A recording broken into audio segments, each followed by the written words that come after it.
Hello everyone, in this video I will show you about the fragmentation and disintegration of globalization and the formation of confrontation between global groups. As we all know, with the new crown epidemic, the war between Russia and Ukraine, and the confrontation between China and the United States, globalization can no longer return to the past historical period. We must face an era of de-globalization, which is the transitional period of the rise of regional economies. Recently, people all over the world have begun to realize a problem, that is, the global coordination system of the past is on the verge of collapse. Especially since COVID-19 and the Russo-Ukrainian War, the global coordination system tends to collapse. Coupled with the confrontation and Cold War between China and the United States, globalization is facing an unprecedented crisis. Why? Some time ago, I systematically studied economic theory and Hegel's dialectics, and mastered some analytical methods of macroeconomics.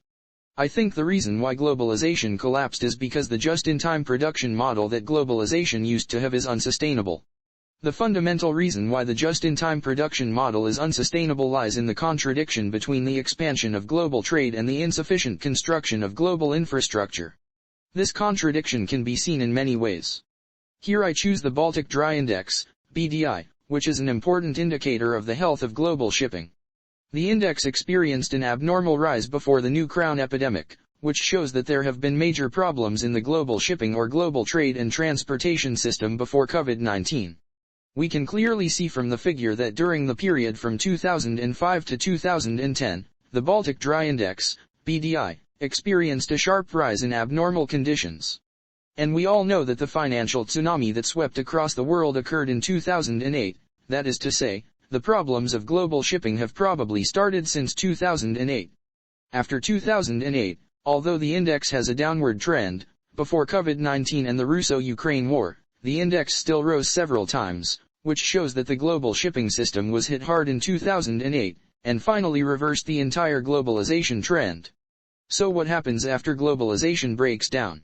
That is the rise of redundant production mode, just in case, and regional economy. In recent years, we have also seen that the United States signed the CHIP Act, China began to build its own supply and marketing cooperative system, and even Europe began to study chip solutions suitable for itself. U.S. President Biden signs CHIP Act and some resource countries are seeking to establish new resource alliances.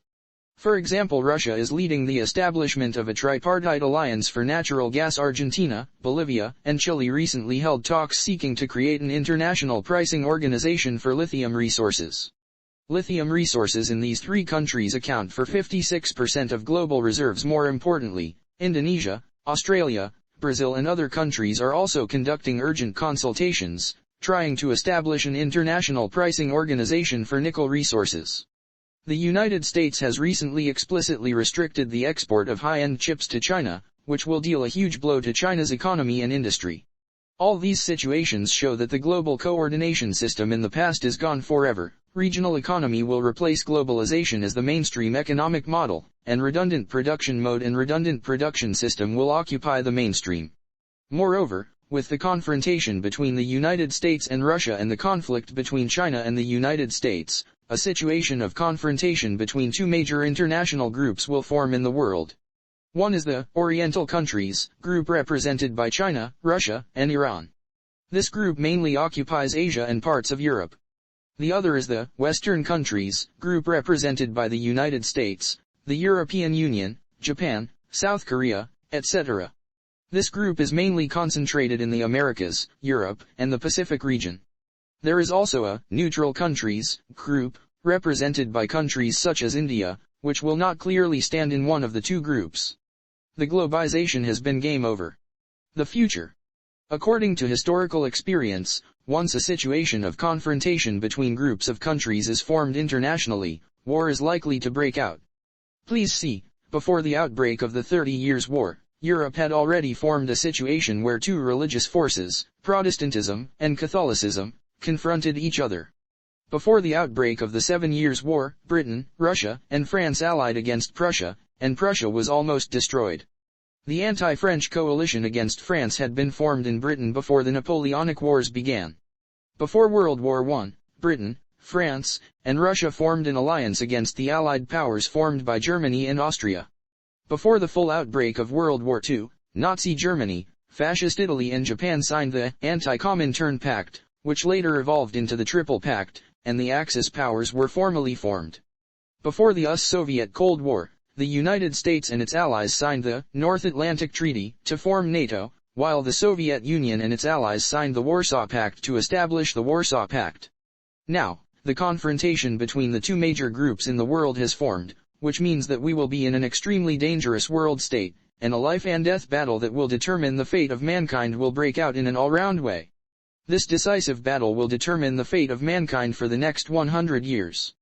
The Russo-Ukraine war we see today is just a prelude to this life and death battle. Future wars and conflicts will intensify. For this, I can only say, may God bless us.